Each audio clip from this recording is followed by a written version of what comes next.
ぎそです。定例の、ライブ配信を始めたいと思います。雨のせいと、いろいろ予定がぐるぐる。おはようございます。おぎそです。ライムちゃん、F なおみさん、ひろみ、宮原さん、さつきさん、さつきはさんのこの絵を見ると青葉区の方でいいよね。ゆうさんおはようございます。そうなんですよね。本当は今日こちらを今日書こうと思います。初心者向けと言うたものの写真をプリントアウトしたら難しいなと思いながら、音大丈夫ですか？ちょっとみちさんどうですか？音大丈夫そうですか？初心者向けと言いながらこれちょっと難しいか。今プリントアウトしてみて思いました。音すみません。山田優さんもおはようございます。本当昨日の動画ね、結構気合入ってたでしょ。昨日の動画、友人の村田秀之君に編集時間ありそうって言ったらちょっとあるよっていうことで、少し時間を見つけて、私がちょっと忙しいので編集をしてくれました。ありがとうございました。ジャック・スパローとかのひどい絵ね、サムネイルもひどかったんですけど、そちらはもう却下しました。村田秀之くんがやってくれました。もう本当にね、もう皆さんのおかげで。本音投稿、ちょっと鉛筆薄いですけど、皆さんおはようございます。みちさん、伊藤千恵さんもおはよう。もう朝からお兄ちゃん大変です。今日は本当は今日ですね、もう虫取りに行こう。天気予報若干3日前ぐらいまで曇りだったんですよ。それでもうちょっとばあちゃん家にでも行こうかという、いろいろ虫取りセットを山ほど揃えていたんですが、今日というか雨、それと雨および弟が昨日の夜熱を出しまして、これは無理やなということで、ばあちゃん家に行くことを諦めました。もちろん雨予報にも変わったんでもあるんですけどね。そしたらもう今さ、もうお兄ちゃんがもう行くんや言うてギャーギャー言うてますわ。誰か助けに来てください。もうだから配信途中で終わるかもしれないくらい緊張感のある、配信でございます。ここやね、本音投稿というところですね。北海道のですね、阿寒湖からちょっと行ったところにある、めちゃくちゃ綺麗ですよ。もう本当にビビるぐらい綺麗。真ん中よりちょっと下やね。だからこの辺やね。サイズ的には写真のが多分横長で、今日はある種の F65 ぐらいのサイズ、若干 F6 よりサイズほんの少し違うんですけど、を使っております。ある種のね、細めです。今日なんかこうずっと使ってなかったのがあったので、もうぼちぼち使おうかなという感じで、ある種の細めを使っていこうかな。全然位置が合わんね、やっぱね。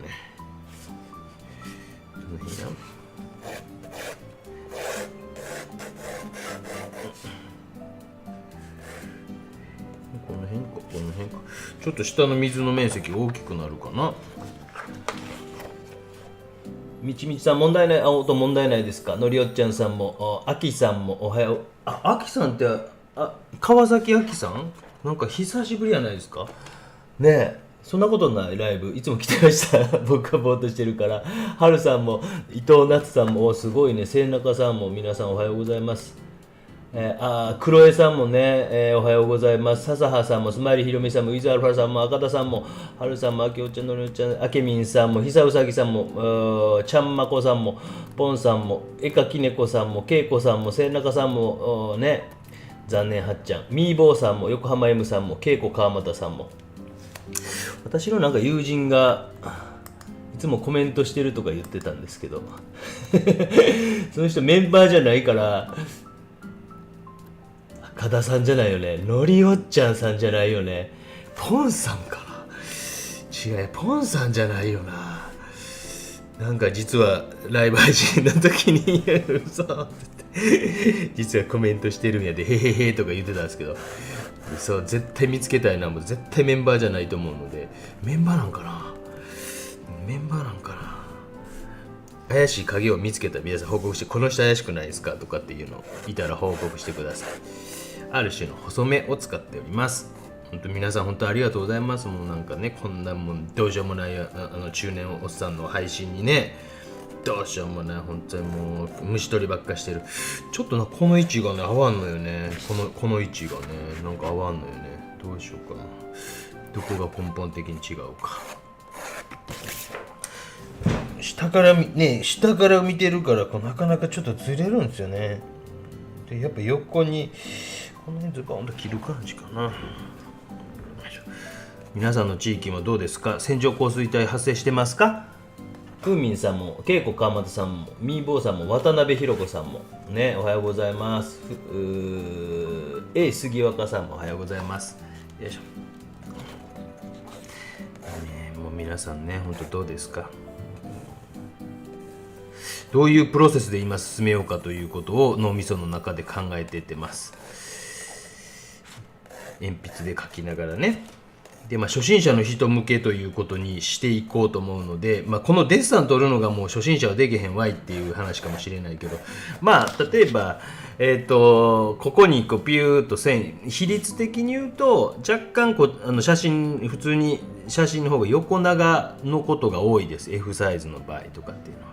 だからどちらか切るという形に、この辺とかかな、この辺ぐらいかなとかって切る形になってくると思いますので、切っていこうかなという感じになっていこうかと思います。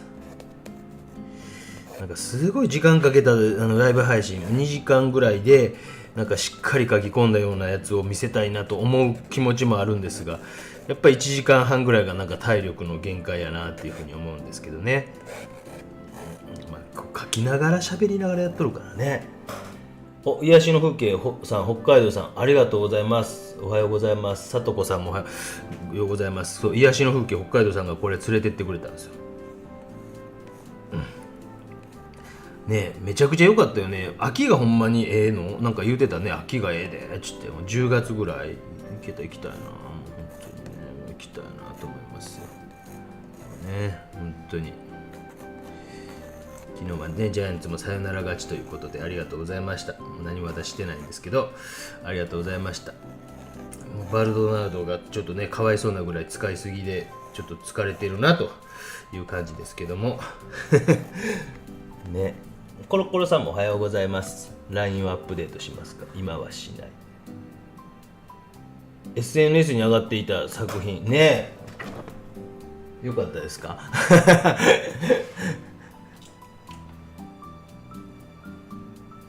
ちら結構なんか時間かかってるんですよ。でもこちょこちょやってるんですけどね、いつもそうなんですけど、こちょこちょ100号とかいつもだいたい常にいじるようにしながら、こちょこちょやるようにはしているんですけど、だいぶ合ってきた。ああいう作品ね、これでもいつになるかな、再来年の個展になるかもしれんな。発表する機会があんまなくて、再来年の東京の個展になるかなと思ってね、ちょっと 3,4 枚は書かなあかんなと思ってるんで、ちょろちょろですね、あれしてるんですけども、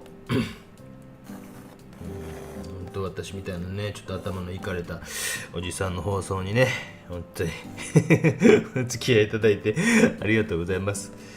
皆さんみたいにね、まっとうな人間になりたいんですが、よいしょ。あと水面ですね。水面をもっと見たいですというなんかね、あれがあったんで、でこの辺に暗いあれがあって、ググ。いやー、早く梅雨明けてほしいですね。でも梅雨明けたら明けたでめちゃくちゃ暑いんですけども、まだ虫取りしてる方がマシですね。土日のこの地獄の状況。弟はもう風邪ひいとるからあれやけど、お兄ちゃんの気持ちをなだめるにはもうギャーギャー言うとりますわ。もう本当に今妻からプール開きしてるよっていうのを来たけど、寒いやろうなと思って、あなた一人でお兄ちゃんと行ってきたらと言われましたけど、ありっちゃありやな。でも弟が今度号泣するんですよね、その後ね。まあ外行ってもええかもしれんね。寒いかね。よいしょ。で塗り残すところみたいなのはもう基本的にはなんかまずどういうスタートでいこうかな。難しいですね。考えましょう皆さんで。どうやっていこうかな。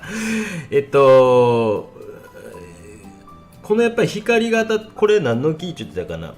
この影とかをまずこう一気にこう描きながら、でこの辺にもちょっ飛びながら、この辺にちょっ飛びながら、まず一層目で影プラスこういうところを描きつつ、暗いところ描きつつ、こういうところとかちょっと置きつつ、でこの辺の影はこれよりももうちょっと濃い色を置きつつ、一気にこの辺までビューッと描いて、っていうような感じに、こういうところも含めてかな、いって、でそれを乾かしてる間にここの湖面を一発でバシッと大きめにまず塗ろうかなと。でその際塗る色はこのぐらいの色を選択していったり、薄くねしていこうかなっていうのが2層目。それと空、そして、2層目というか、まあほぼ1層目か今のはね。で2層目としてはちょっと大きな固有色、黄緑色とか濃い緑色とかっていうところとかを少しこう濃いっていうかこの緑の明るいところをちょっと置きながら進めたり、ここの湖面の、こちらの方やったらかなり明るい緑色、こちらの方やったら渋めの緑色、ということ。丸紅葉の時期と湖が凍り始める時期もいいですよ。だそうですよ。恵子川又さん、先生が1時間で描いたくらいを1ヶ月で1枚描けるのが目標です。チャッピーさんおはようございますということで、なんかすごいこう早いね。今日もうまだ開始10分ちょっとで100人とかね。もうおじさんもまともな人間じゃないですよ。もう皆さん何度も言うときますけど、頭いかれてますからね。もう本当にもうよしじゃという感じで進めていきますので、皆さんもそのどういうことなんかなっていうのイメージをちょっとしてみてください。一応初心者向けということで、そこのところまず事前に解説をちょっとしておきました。いやどうしようかなそれよりも私の脳みその中は、お兄ちゃんをどうするかということでいっぱいです。これは何色かな。これはインジゴみたいなプルシャンブルーみたいな色と、ちょっと紫がかってる方がいいかな。紫色をちょっと混ぜました。もうこれ飛んでるね。よいしょビュー。ある種のこれ細め、緑色の表紙って細めですよね。皆さんどうですか。よいしょ。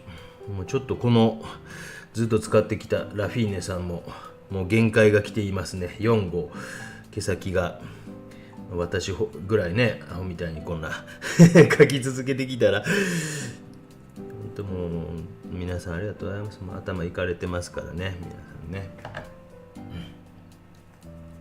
ちょっと紫を濃いめにとかして、よいしょ。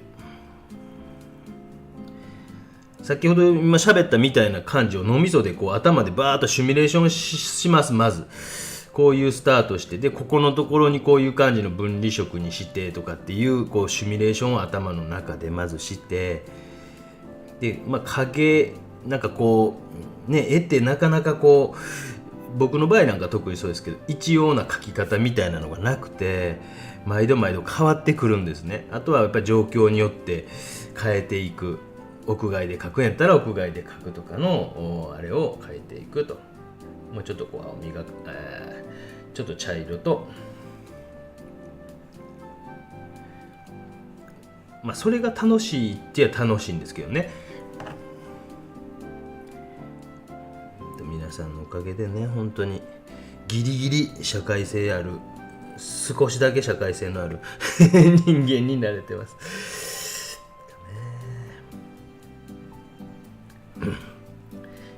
皆さんの中でなんか許せないこととかってあります？なんか、私はなんかやっぱ遅刻されるのがすごい嫌で、なんかこうもうそれは謝ってくれたらもちろんいいんですよ。なんかあります？謝らない人って世の中いるじゃないですかなんか悪くないみたいなああいうのがもうどうもダメなんですよね。別にそんなのがなんかあった最近あったわけではないんですけど、たまに聞かれるんですよね。怒ったりしはるんですかって。いやめちゃくちゃ怒るよっつって。西もともとね西の人間ですからね、口もめちゃ悪いしね。よいしょ。でここの葉っぱのなんか影みたいなのとかも描きながら、ここのよいしょ。いや本当、あとは選挙がもうちょっと先ですか、東京都知事選挙。何の話とんねんって感じですけどいや昨日かなんかね、とある芸能人の写真をなんか写真というかイラストかなんかを掲示板っていうかあそこに貼ったっていう、あれはあかんよね。あれはさすがに僕でもあかんなと思いましたけどね。なんかね、よいしょ。あの辺は最低限事前にやっぱね、立花さんも見ておいた方が良かったんちゃうかなと思うけどね。イラストの仕事5000円は高いでしょうか。それは内容によりけりじゃないですか。わからないサイズもわからんし、イラストの仕事って5000円もうその例えばデジタルなのか1枚ものなのかによってもちゃうんじゃないですか。高くても安くてもなんか仕事ないうちは何でもやったらわからん。仕事めっちゃあるからある方なのか松本さんのことわからないですけど、私はもう何でもそんなん高い安い関係なく僕やったらやりますけどね。今も基本そんなスタンスですけどね。それがどんな感じでちょろっと描いたようななんかホームページにちょろっと載せるようなイラストなのか、ちょっとこれつきそうやね。その辺がちょっとわからないと、なんかイラストという言葉だけで一言で言ってもなかなかわからんなっていう感じです。ごめんなさいね。よいしょ。ピピピピピピピピ。そしてこの後ろの森の緑とかも、同時にこう描きながら枝も少し塗り残しながら、もちろんこういうところもこのなんかあれをねマスキングとか使える人はマスキング液とかも使っておいていいとは思うんですけど、少しでこの色もちょっと緑に寄せていったような色、ちょっと緑とかもうちょっとこう青とか、緑は細めですねと。あ、そうそうそうそう。細めでも髪の厚さが薄いものは色が違うみたい。あ、オレンジ色みたいなやつでしょ。こうある種の髪のね、これこうありがとう。もうみちみちさん早いね。若いからね。多分若い方、私の視聴者の中で若い方で。よ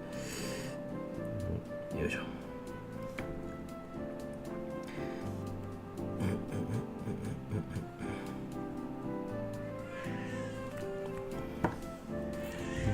ああ泣いてる弟が泣いてる。喧嘩が始まった。確かにプール行くってのはありかもしれない。やっぱ細めはやっぱそれでもなんか凹凸はしっかりありますね。なんか思ってたより全然。昔結構使ってたんですけど、言うても2年ぐらい前、そこから粗めブームが来て、でも買ってはあったんですよねえ。真中の陽子さんもおはようございます。J 渡辺さんも赤坂さんもおはようございますと。久美子さんもチャッピーさんも松本さんも J 渡辺さんもおはようございます。たまに読み忘れたりするけど許してくださいね。老眼もう眼鏡外しましたもうより見えなくなってきているの。クソじじいは本当に。でちょっともうぐっと濃いなっていうところがどこやあったら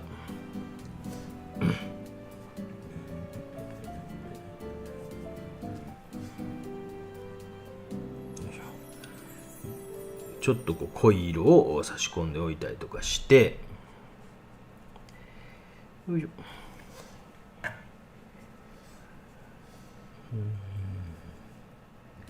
いや、この2週間ぐらい虫取りができていないのでストレスですなんか本当にちなみに北海道ってクワガタ取れるって言ってたよね。いやもう本当なんか、梅雨のないとこに行きたなりますよ。もうザーザー降ってるこっち。もうほんとザーザー。もう毎日。そしてこの土曜日日曜日はもうほんと北海道も若干の梅雨が出だしましたみたいなこと言うてはりましたよね。なんか映像梅雨打ちでなんかよいしょ。もうザーザー。よいしょ。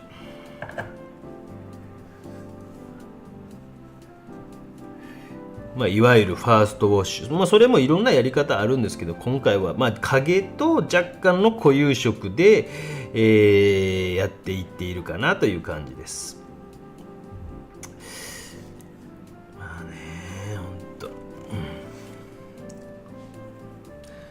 油絵の動画を今ちょっとまた作り出してはいて、昨日ね1本あげましたけど、それが何本かというか個展に向けてぼちぼち真面目に働かんとなという感じになっているんですけど、よいしょ。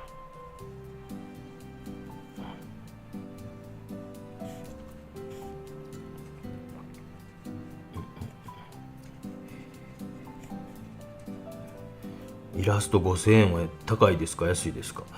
イラストを描いてはる人、でもそれはなかなか経験値とかもあるでしょうからね。どれぐらいキャリアがあるかとかそういうのもあるやろうから、なんか難しいですね。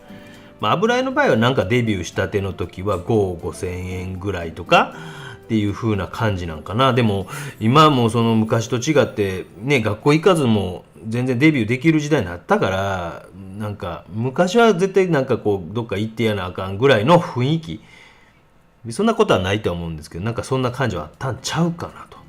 あとはデビューって言っても、もう絵描きの場合は本当に画商さんとかがおらんと難しかったですけど、今本当にインターネットがあるおかげでもうそれは激変しましたからね。売り方自体もすごい変わったと思うし、よいしょ、なんかすごい変わったなと思いますよ。よいしょ。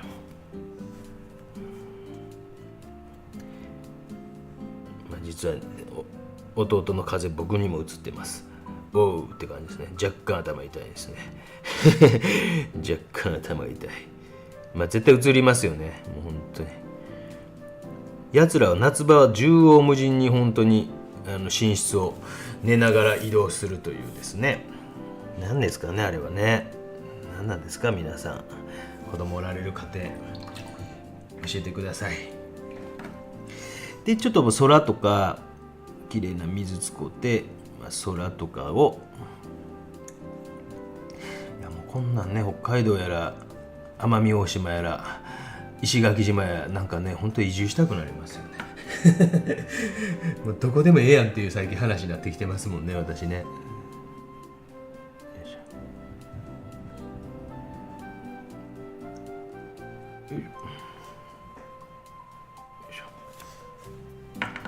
で先ほど言ったようにちょっと明るめのですね、色を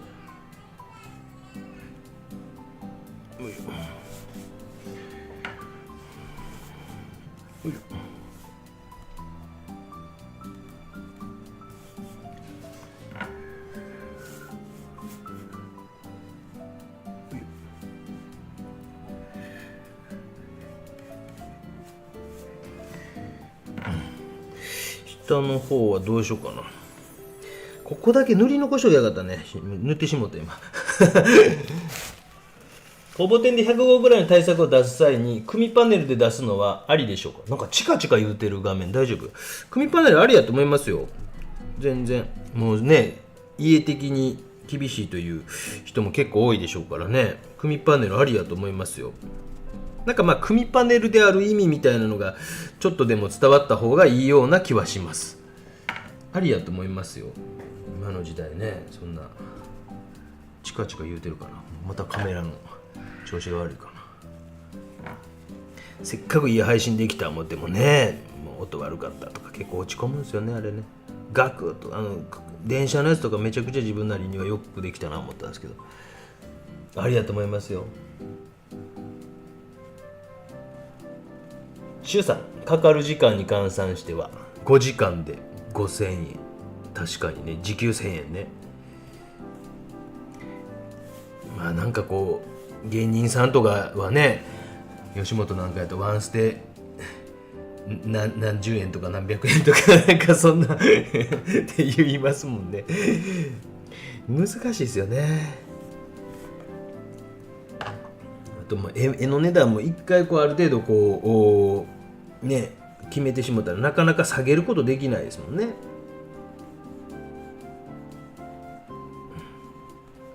いしょ。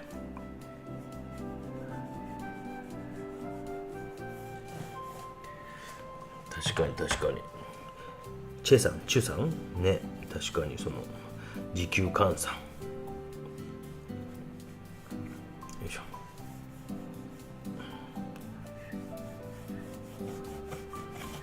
という感じで、1層目を薄くね、こういうとこ塗って、まあもうちょっとやっておきたいね。なんかね、鮮やかなこうビビッドな水のとこね、どのぐらいの色かな。あ、濃すぎたか。あ、茶色い。いかんといて。あなた行かないで。あなた行かないで。そっち行かないで。行かないでって感じですね。行かないで。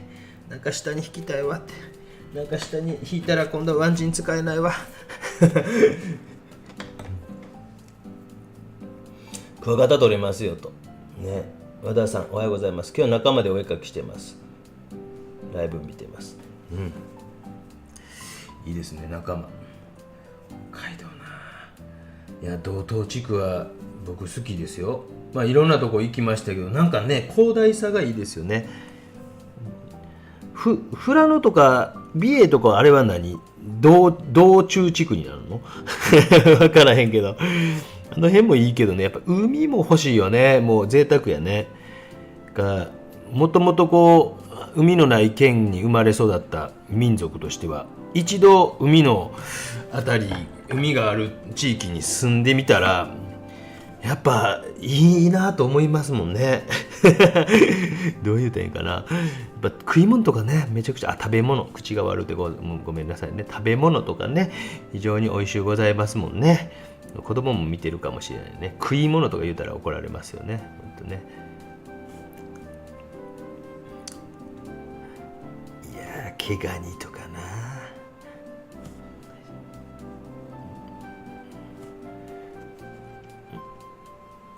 よ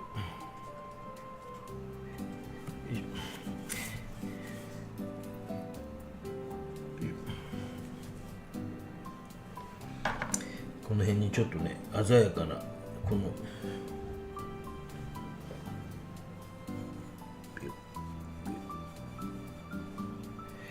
新緑が映ってる感じでしょ。ちょっと映ってる。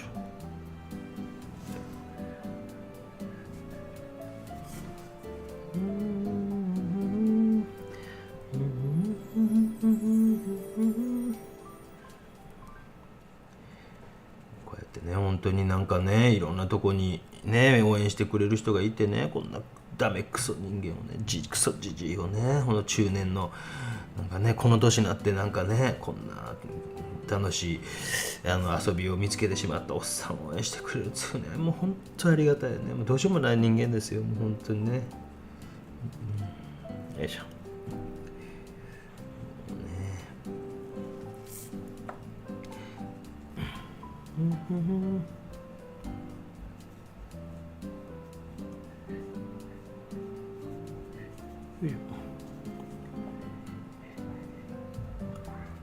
あれはどうなんですか？飯田橋の猫ちゃんカフェ店はもう始まりました？あとは友岡さんあたりかな、見てはらへんかな。猫ちゃんカフェの出品者の人はなんか何人か見てるような気がするんですけど、あれはもう始まりました？飯田橋。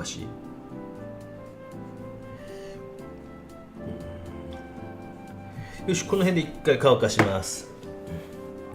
富良野あたりは道央か、道央、道北エリア堺ですね。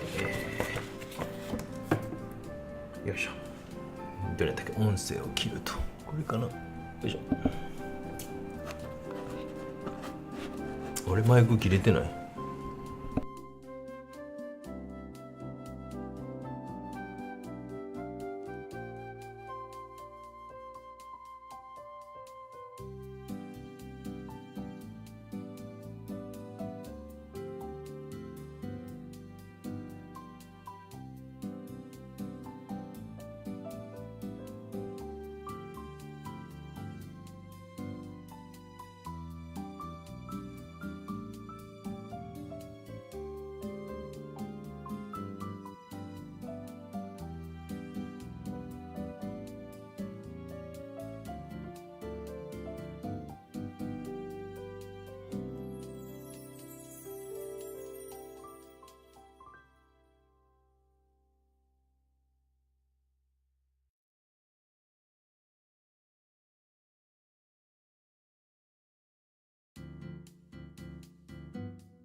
すみません。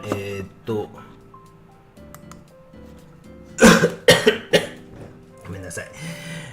本当にこう北海道の人の距離感ねバグる感覚。アスカさんがね一緒にこう旅をちょろっとしたんですけど、アスカさんの住まれているところと泊まった宿網走のですねところ、距離は離れているのか。でもその飛鳥さんの乗ってはった車が20万キロ20万キロ、いやまだなんか見た感じめちゃくちゃ新車感あってね、かっこいい車やったんですよ。赤い車で、かっこいいな思ってまだ20万キロなんですけど走れますって言って、今の車もすごいなとは思いますけどね20万キロ。なんかちょっと出てるこう枝が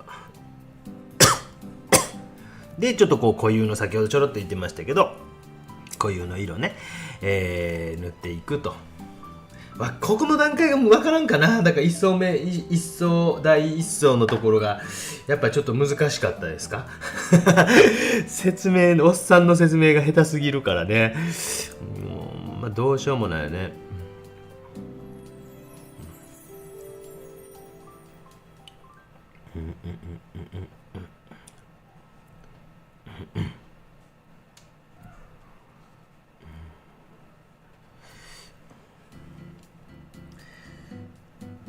都知事選はどうなんですか？やっぱ今のままですか？女帝のままになんですか？それとも元銀行員リアル半沢直樹さんがあれしてるんですか？それともねベリーショート女性が頑張ってるんですか？それともカッカーが頑張ってるんですか？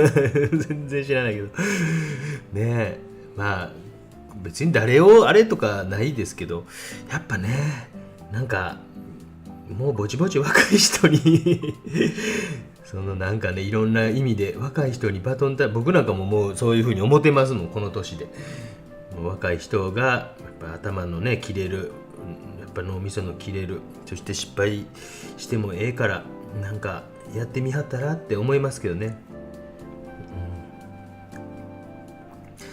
せやないとね、なんか大幅に変えやんといかんような気はするんですけどね。皆さんどうですか？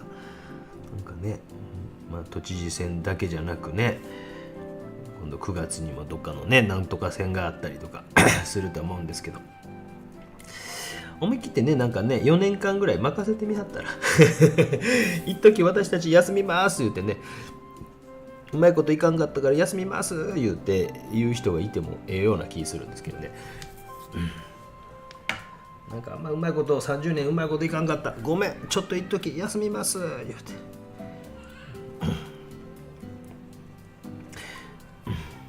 まだまだ頑張るんやって、ちょっとそれがね私は自他ともに見える自他ともに認めるソフト老害中年ですからね。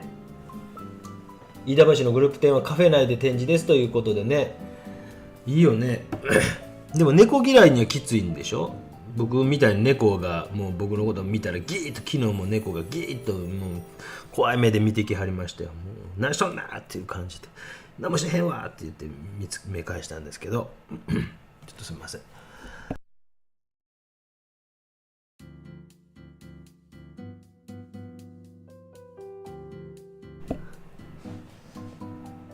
すみません。もうユウさんまさにね、アメリカもなんかその候補いないんですか？なんかアメリカってもうなんかわからんけど、日本はもうどうしてもああいうね、こうあれやからね、政党があってどうちゃらこうちゃらなってくるけど、立候補やからね、第3位のあれケネディさんかなんかもあれ年の人でしょ。もうちらっとさっき写真でちっちゃい写真で見ただけやったけど若い人おらんのかな思って。日本なんかはねもうひどいですよね。もう本当にちょっともう日本の場合特にね、もう失敗してきたから、もうそこはもうね、もう私たちうまいことできへんかった、若い人頼むわ申し訳ない言うて引退したらかっこいいと思うんやけどな、知りませんけどね。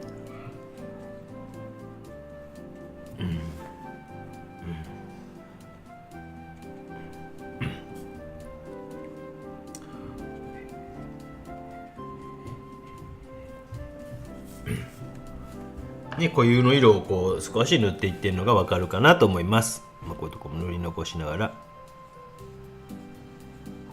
いしょ。難しそうですか？ここまでできそうでしょ？影の上からこう塗っていくみたいな感じで。癒しの風景、北海道さんもどう？書いてみたらよいしょ。なんかグラデーションとかのこういうムラみたいなのはやっぱある種できにくい気はするんですよ。いろんな紙をね僕も試してきているから、本当自分なりにはなんかそんな感じがするのは私だけかどうか分かりませんが、ちょっとそういう感じはします。でも高いからね、なかなかね。そんなにこうそれが前回やったのがアバロンやったっけ、ウォーターボードやったっけ、どっちやったっけな、ちょっと忘れましたけどこういうのが出てしまうと、ドライヤーで一気に乾かしすぎなのか、他のところであんま見られないのでね、これね、そういうのがちょっと出にくいのかなという感じはします。テレビとネットで温度差すごいですねってね、ゴリオンマンさんね。石丸さんになってもらいたいです。飛びんじゃないけど若い人に賛成ですね。大移動経験済みですね。関係ない話ですが、昨日は道東ではサロマ湖100キロウルトラマラソンが開催ですと。100キロすげえな。いや本当僕も石丸さんになってほしいなと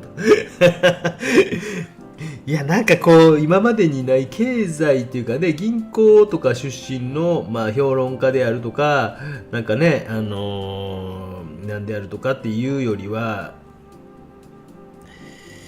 なんか本当現場でその銀行のでアナリストで要は経済分析しはる人でしょあれね。いやそういう人ちょっとなってもろたらどうなんのかなとかね。飽きた方ではなんかどうちゃらこうちゃらと批判する人いはりますけど、いやーマイナスをトントンにするだけでもすごいと思うんやけどね。僕も石丸さんなんですよ、もう初めから。よいしょ。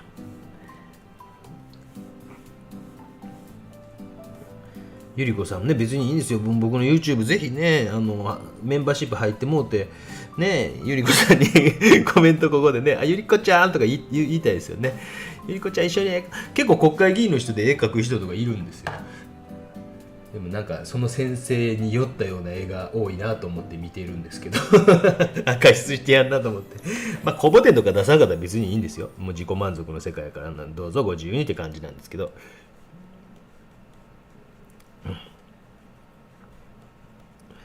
アメリカもそうですよね、確かにね。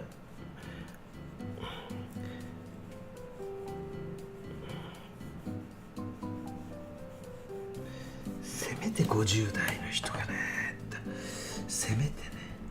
でなんかね、経済アナリストからっていうのはもうやっぱどうなんだって、ほっといても東京って絶対成功するんですよ基本はその他の自治体に比べたらね。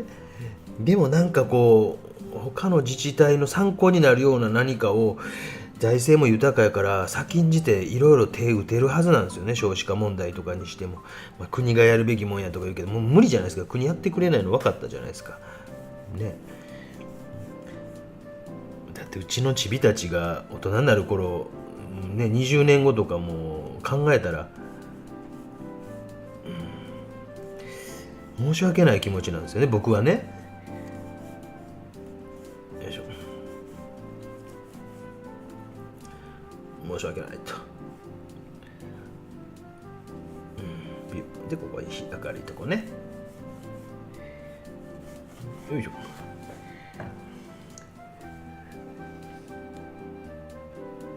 ケネディジュニアがいいと。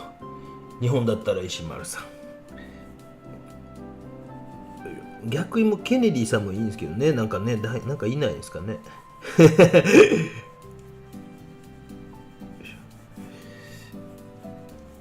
ネットとの本当にあれですよね。ネットはなんか、まあなんか自民党の総裁選の時もなんかこうコメント欄とか見ると、高市さん、僕高市さん別に好きとか嫌いとかちゃいますよ。まあ、同じ奈良やからあれなんですけど、自民党のね総裁選の時のこう岸田さんとか、やっぱあの時は河野さんと高市さんがネット上では人気ありましたもんね。あれ面白いな思って見てたんですよ。あ、結局一番何も言わんかった、なんかね岸田さんなりやったと思ったんですけど、今なってみんな聞くことは聞くけどね、それ以降何もしない力ということで有名なね、今ねあれですけどね、息子さんの言うことは聞く力っていうね、誰か言ってましたよね。よいしょ。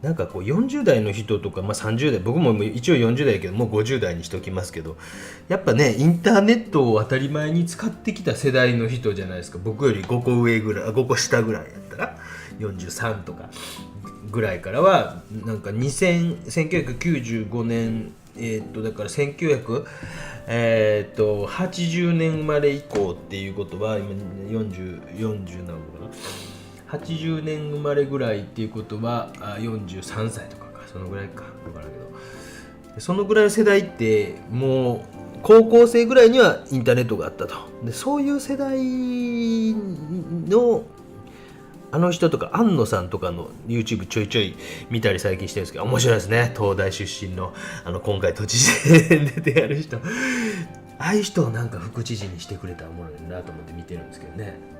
石丸さんが知事になって副知事にあの人とか、賢は賢ですもんね、やっぱね。東大の松尾健っていう AI のね第一人者の先生のところの研究室出身で、あの方髪の毛だけちょっとちゃんと単発までいかずともすればね男性の長髪ってあんま女性好きじゃないでしょ。僕の予想なんですけども、男性の長髪好きですか？聞き流す力。ね。関係ない話ですが、じゃなくて、あとなんかさっきごめんなさい話戻りますけど、みちみちさんのあれで相談っていうか、額縁とかはなんか一つ100号を組パネルして一つにするのか、もう2枚で1枚ですって提出ができるのか、僕はちょっとわからないんですよ。額縁かなんかジョイントする形で僕なんか組パネルで作品作ってきたことはあるんで、でもなんかこう2枚出してこれくっつけてくださいっていうのがありなのか、額縁なくて例えばサブ6番のベニヤベッド上だけ181のをあれしてで後ろでジョイントした状態で出すってなったら組パネルということになるんでしょうねっていうふうに思うんですけど、よいしょ。でこの辺りからちょっと乾かないところ乾いてるところは出てくるんですけど、そういう乾かないところ乾いてないところをにじんだらにじんだでかめへんわぐらいの気持ちで、少しこう書いていきながら、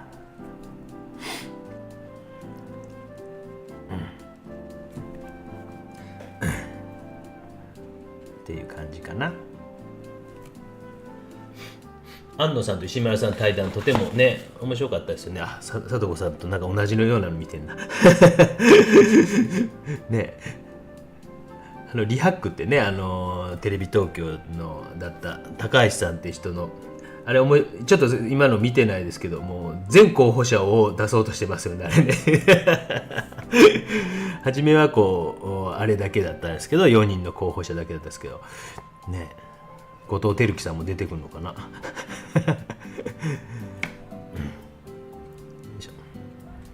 でも選挙はね売名に使えるんですね。でもあんなんで固定のファンにつながるんですかね。一瞬なんか登録者増えたりなんかするかもしらんけど YouTube でね。でもなんかやっぱ継続してなんかね応援してもらわんとなかなか難しいですもんね、こういう SNS って。そんな気がするんですけど、おじさんの間違いでしょうか。なんか質問あったらしてくださいね。どんどんその政治の話になってきますよ。皆さんが大嫌いな大好きな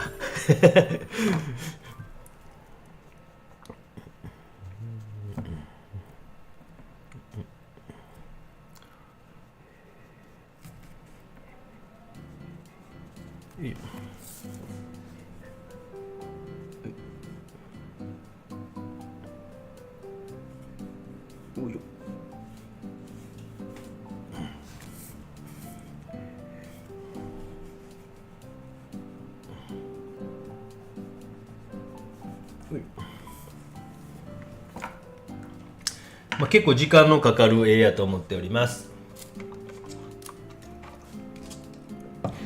高橋さんは政治が好きだそうですよとね。リハックの高橋さん、あれなんかテレ東の YouTube から僕もちろん見てたんですけど、あれ全部なくなったのねあれ結構面白かったんですよね。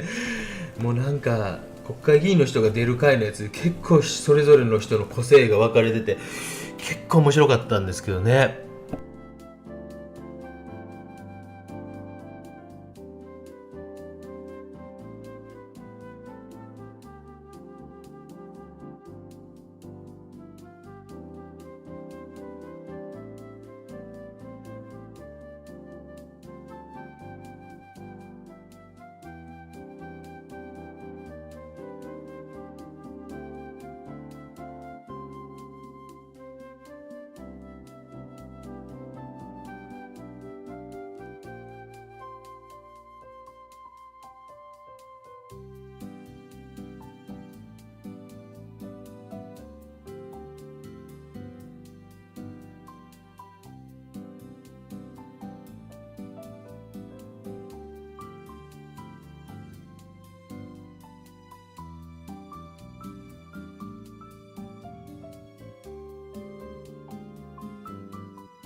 大丈夫かななんかねいろんな選挙公約とかすみませんなんか選挙の話とかちょっとね羨ましいなと思ってるんですよ、東京都民楽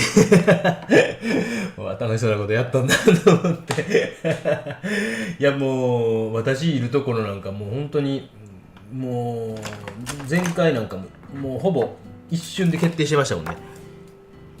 確か得票率7割ぐらい取ってね、8割9割、まあそんなレベルでした。ちょっとなんか盛り上がってるのだけでもええなと思ってしまうのは僕だけでしょうか。よいしょ。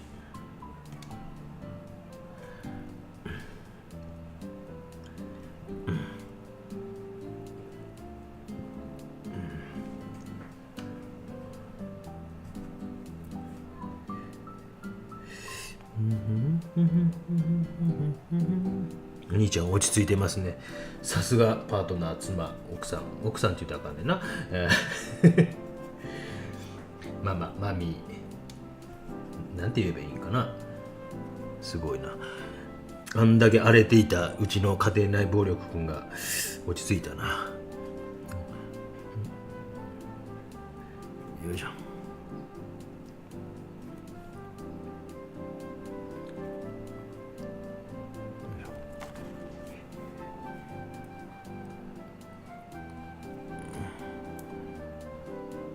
よいしょ。おねとこよかったね、この時期のね。熊が出そうということで、出るかもしれないということで、その、友人の、なんちゅう名前やったかな、忘れたけど、ひな鳥頭髪男くんやったかな、分からんけど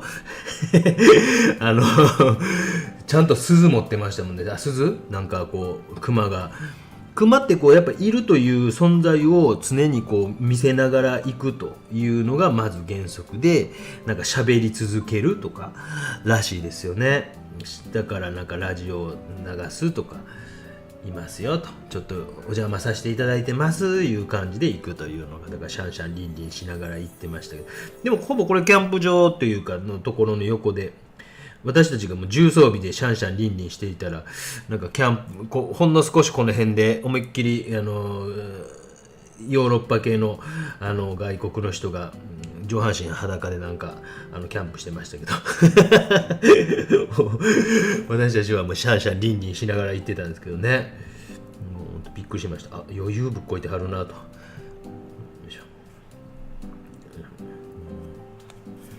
ちょっとずつこう密度を上げていくような仕事をしていっております。どういうこう密度の上げ方かっていうとなかなか難しいんですけど、一つの色を作ったら案外こう長いこと、そいつをこう、散りばめるというわけじゃないけども、それであれしていきますよね。ケアさんおはようございます。好評待ってますよ。ボリオンマンさん、歯がないので着替えるだけなので秒で支度済みました。残り10分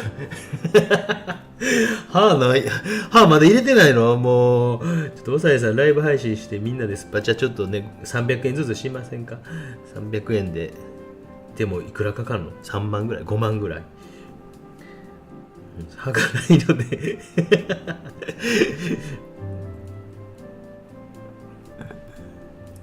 なんか日曜日とかもねたまにこうできたらなとは思いますけどね。もう透明水彩はねもう本当に動画に作るのもいいんですけど、1時間1時間半ぐらいである程度こう書けるから、皆さんにねなんかね少しでも参考になると、気づきが1個でもあったとか思ったらそれが一番かなと思いますし、海外の人にねのいい時間とかになんかできたらいいんですけどね。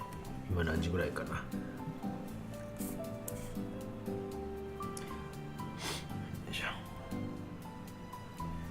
いやなんか落ち着いてるわ。すげえ。絶対もう無理やと思ってたけど、今日もうクワガタムシだけでも今20匹以上がいます。ちなみに平田クワガタのメス2匹は羽化して、まだ1匹実は幼虫がいるんですよ。もうぼちぼち時期的には厳しいんちゃうかなと思うんですけど、まだなんかのぼーっと動いてて、それがでかいんですけどね。それはオスなんちゃうかと呼んでいるんですが、よいしょ。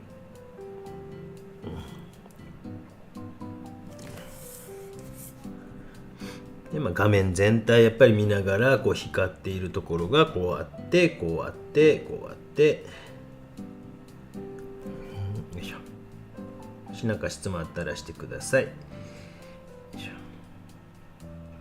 ょ。初めての方もぜひ遠慮なく、はじめましてぐらいの感じでいいのでコメントいただければと思います。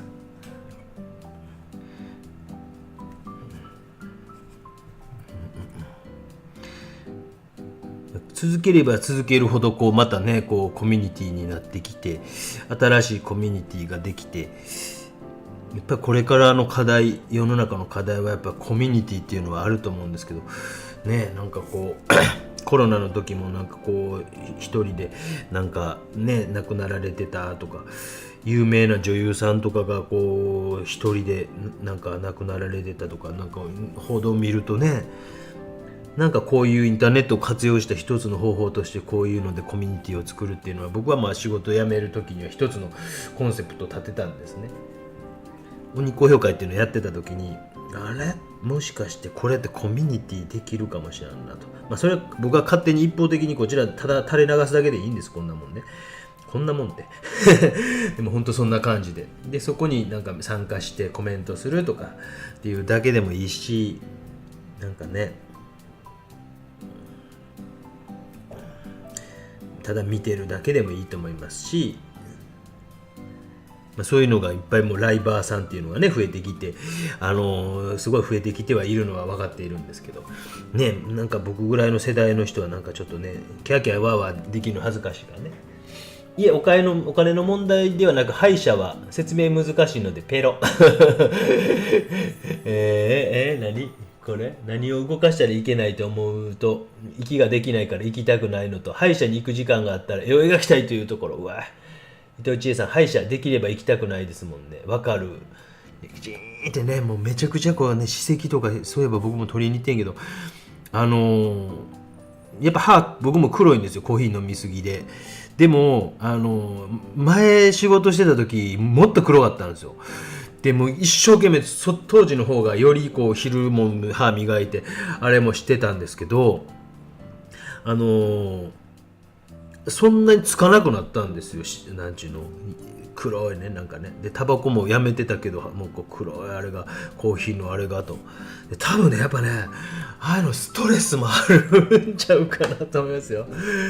ストレスもなんかね、毛量もなんか若干増えましたねって言われたんですもんね、髪切って。ほんまにとか、まず白髪減りましたよって言われて、ほんまに。そうやってね、また髪切りに来てほしいからこうおべんちゃら言うとるんかもしらんけど、ほんまにって言って、ストレスっていうのはね本当になるべくね自分の生きやすい道で生きていけたら世の中それは理想ですよね。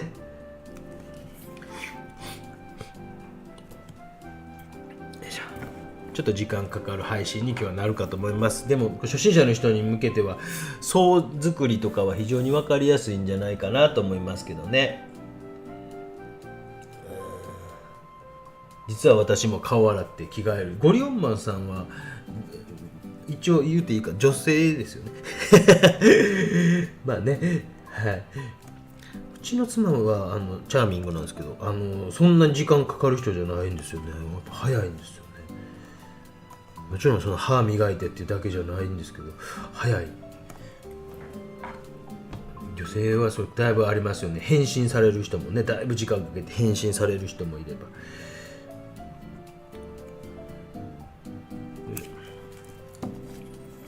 でやっぱり顔面全体見ながら、少しですね、力のこう密度の差みたいなのはある程度つけながら、ちょっとこうもうちょっと大きな面で捉えたくなりますよね。この辺とかもうちょっと暗いとかね、もうちょっとこの辺はこういう色やとかっていう、ちょっと面で大きく水面を捉えましょう。ちょっと白とかも入れてみたりね。どんな色かな。ちゃうな。どうした下が騒がしいぞ面で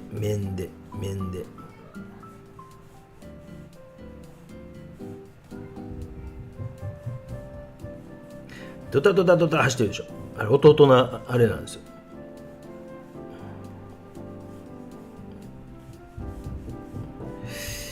弟ももうすぐ3歳、お兄ちゃんももうすぐっていうかあと2ヶ月ぐらいか、5歳。どうした？やった言ってる。なんかあったか？不安やな。なんかあったか？面で大きなちょっと面でちょっと捉える。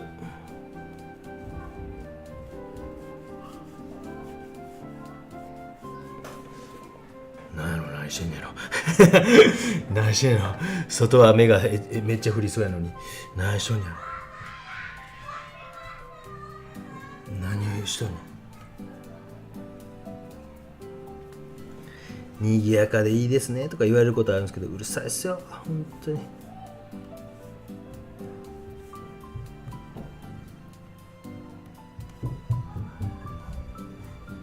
回ってる。何やってんや。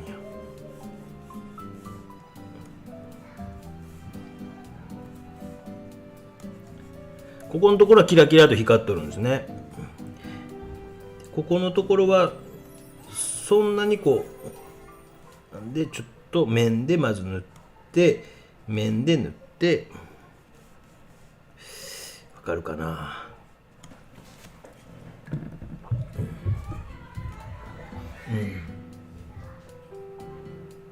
奥様綺麗なのには喜びますよね。まあ綺麗かどうかはね、客観的な、僕が結婚してるかどうかもわからないですからね、皆さんね。奥様が言うたか何よりもなんかね、大きいですよ。僕がもう本当にダメ人間やけども、なんかドンといつも構えてくれてるのはありがたいですよね。ダメ人間で。よいしょ。大きい面って分かります？面作ったの分かりました？でちょっと塗り残すとことか、こうキラキラって光ってるとこはちょっと塗り残しておいて、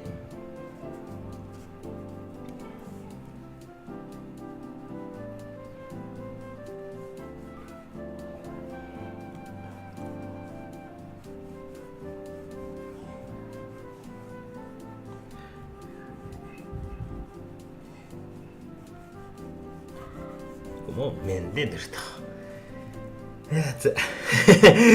いい下地ができてきましたね。でだいぶ固有の色に近づいてきているのが分かってもらえるかなというふうに思います。本当初めての方も遠慮なくですね、ぜひ質問とか初めての方一回打ったら慣れますから。はい。歯医者さんは奥歯治療の時に息できない恐怖で埼玉りさん、公募店の頑張ってください。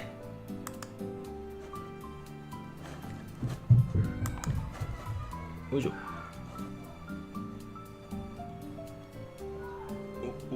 ガクッと落ちたね。106人になった。なんか CM とか入るのかな。よく分からへんけど。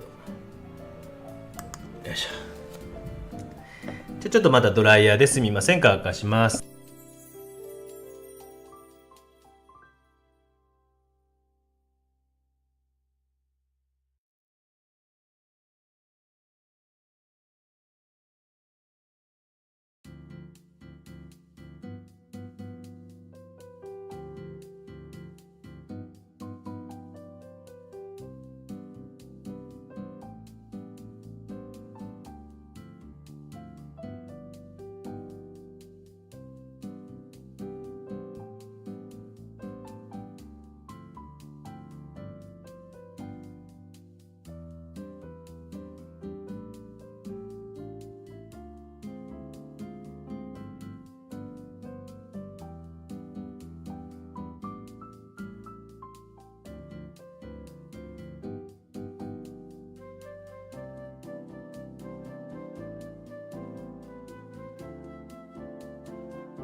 透明水彩絵の具ということなんで、透明の層を重ねていって今、だいたい2層終わったという感じです。あとはなんかこうどないするのってなったら、ちゃんと1層目のとことか2層目のとことかも生かしつつ3層目とか重ねていくとことか、隙間を書いて1層目の絵の具とかを浮き立たせるとかっていうような仕事をもうすごいスピードでやっていきますすごいスピードでやっていきますとかちなみにこれ油絵でもこれ描いたんですよ。もうこれなかなかね、それも見せてあげようか後でね隙間とかを描きつつ、例えば、浮き上がらせると。埼玉理さんはあれかな、早期会やったかな。よいしょ。こういうところの新緑で、その際に今ここ暗い色がぐっとここにあるでしょ。でそれがこう浮いて見えるぐらい暗いでしょ。でそれと呼応するように、例えばこの辺に暗い色をぐっとこう、画面の中で例えば明度の暗い色とかをこれはちょっと飛びすぎてると思ったりとかしたら、ちょっとこういうところにぐっとこう引き締めるようにぎゅーっとね、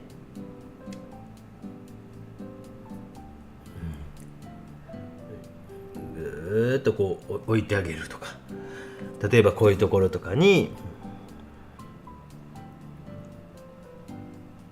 いしょ、どこ書いてね、ぐーっと書いてあげるとかして、よいしょ、ぐーっとこう引き締めるとか、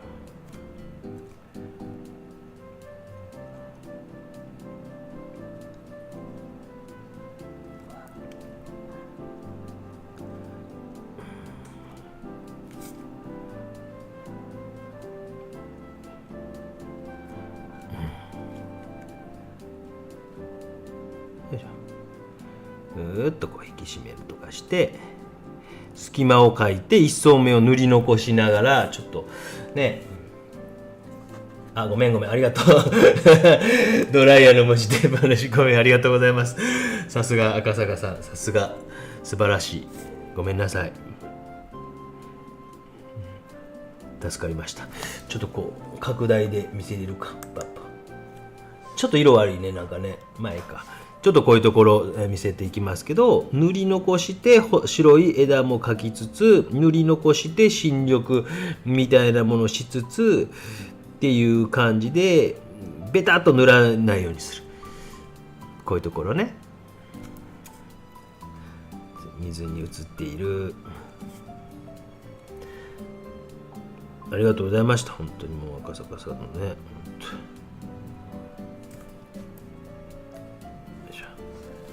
ぜひ芋焼酎の会というのを、コミュニティ欄という説明欄っていうのかなのところに下の方ですけどありますので、よかったらですね、その人たちだけでグループ展を今度するということなんで、一つまたコミュニティができたなということで、いやーいいこっちゃなと思いますよ。すごいですよね。もうグループ展の火曜日搬入、飯田橋、もうここに宣伝、もしあれが文字とかあるんやったらコピペしてもうていいですよ。もちろんもうしてもうていいですよ。チャット欄に出品者の方で誰かいつからいつまでやってますと、1人4号サイズぐらいの作品ということでね、猫カフェちゃんなんで、猫うるさいな猫の絵が多いんかな。ぜひぜひね、それで夜はぜひ東京ドームへ遊びに行かれたらどうですか。当日券売ってるんですか。少しこう画面の中でグッと引き締めて、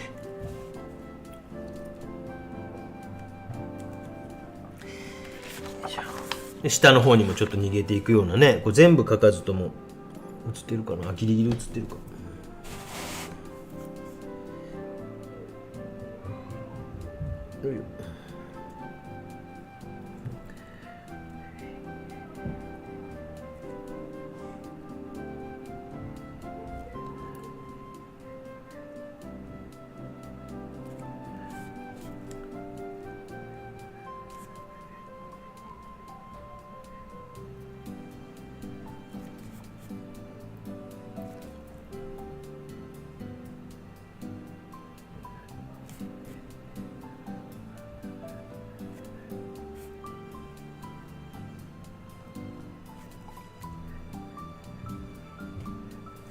映ってない、ごめんなさい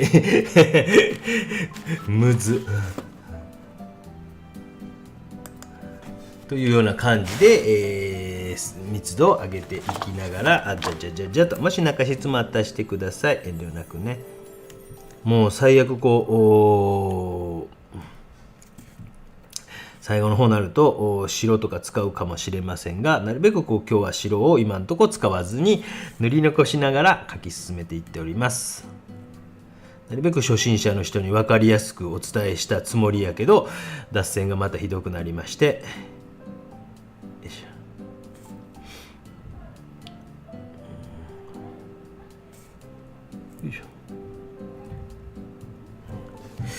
弟めちゃくちゃ元気やなほんま風邪やったから。グループ展で初めて作品を販売する人もいてワクワクしてますと、販売もしてるんですねと、美術館の後に行ってみたいですということで、ぜひぜひ。飯田橋の近くに美術館ってありましたっけ？ぜひぜひね。まああんまり期待せん方がいいですよもう適当にね、なんか運よくねぐらいの感じ。もう本当に絵が売れるなんてそんなもんかなぐらいに思っといた方がいいですよ。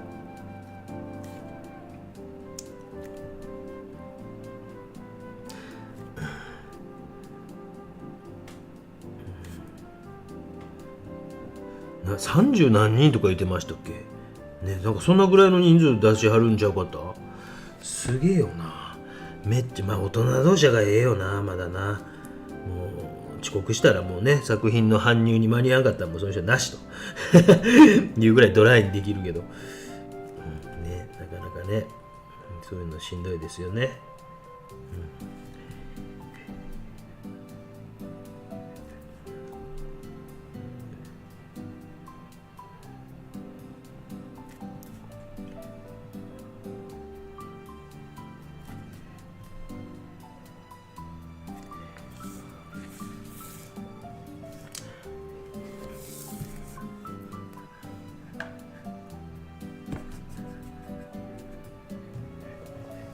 お、出ましたね。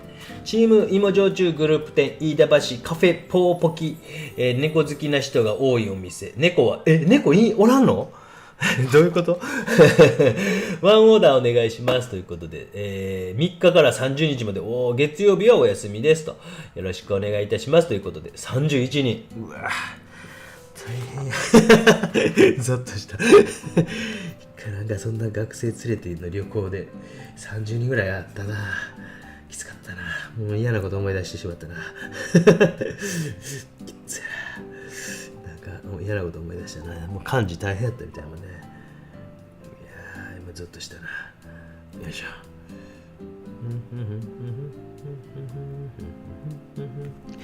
ぜひぜひね、それでなんかなんか出入り自由な回であったり、基本的になんかそんなねギスギスするあれがない方がええと思うので、僕の鬼好評でもたまにいつから入会できますかとか来るんですけど、いつでもいいっすよっていう感じなのでゆるくしてますので、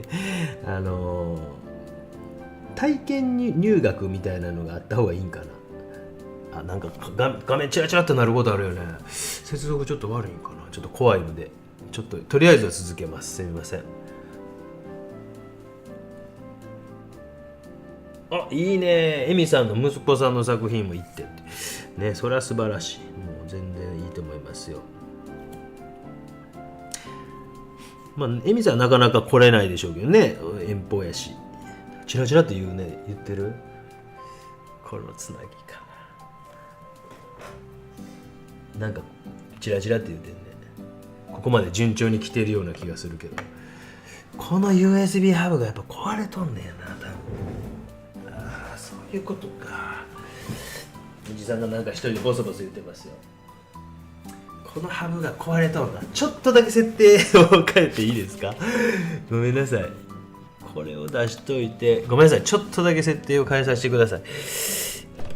もうだいぶなんかいじり倒していろんなことが分かってはきているんで、ちょっとだけすみません。皆さん誰かなんか歌っても無理か。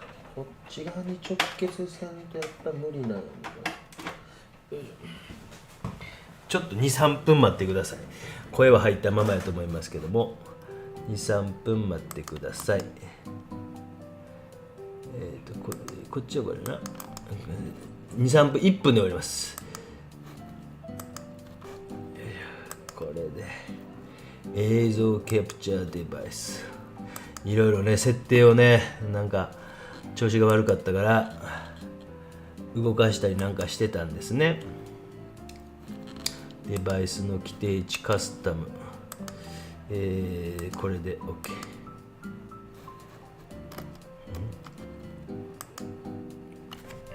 あ、止まった。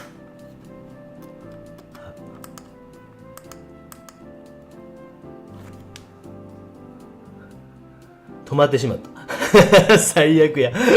ああああああ、顔も止まってしまった。ああ、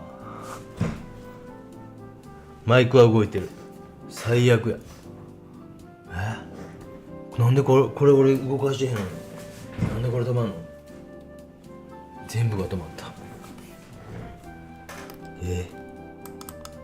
配信中にはできへんのかな？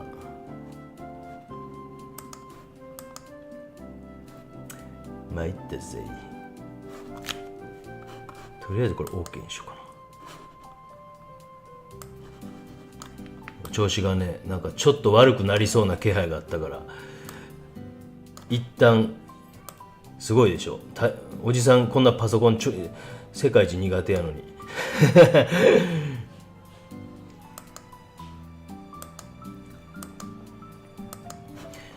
こんなことまでできるようになってきたというね、アホほどやってるや。はい、でこちらを一回削除して、みんな優しいよね、本当に。ゴリオンマンさん聞こえませんと映像キャプチャーデバイス 2OK、 これで来いと。あ、認識されてないな。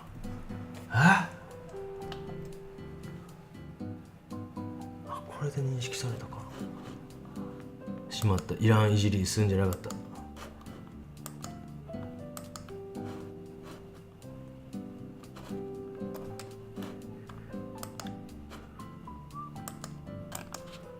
削除、いらんことする。あ、まだ止まったくっそ絶好調やったのな。ちくしょう、くっそ2つ認識させてしまったね今な。難しいでしょう、難しいんですよ。これでデバイスの規定値、すみませんね、もうなんとか復活できることをおじさんも祈りながら。デバイスのカスタムで、あ、違うわ、あかんわ、止まった動いた、止まったああ、ちょっとおじさんの顔も止まったね。これも止まったね。声は聞こえてるでしょ。顔も止まったね。これをもう削除しよう。いろいろね、いろんなカメラを起動させとるんですよ。でそのカメラ自身が、なんか認知できなくなっているせい。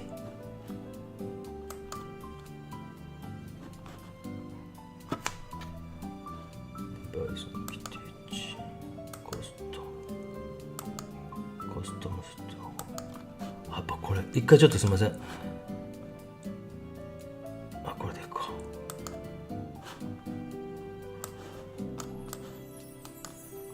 これは何本 ?3。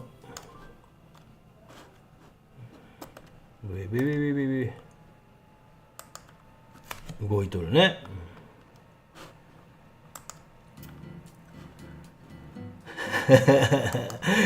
もう謝罪しかないね。これを削除と、これも、これどっちやろな。これやな、3やな。5分経ちましたみたいな感じでしょ。許してくださいね。でこれをブーっとするとこうなって、もうおじさんの顔はええとしても、もう一個映像キャプチャーデバイス OK で、さあ来い。あ、カメラが認識してない。あかんごめんなさいあ、また止まった。おーショック。ああ、ということで声は聞こえてますよねちょっと一旦配信を一回終了させてください。ごめんなさい。うまく動くようになったらもうカオス状態に入ってきましたんで、また10分か15分後に一回ちょっと切らしてください。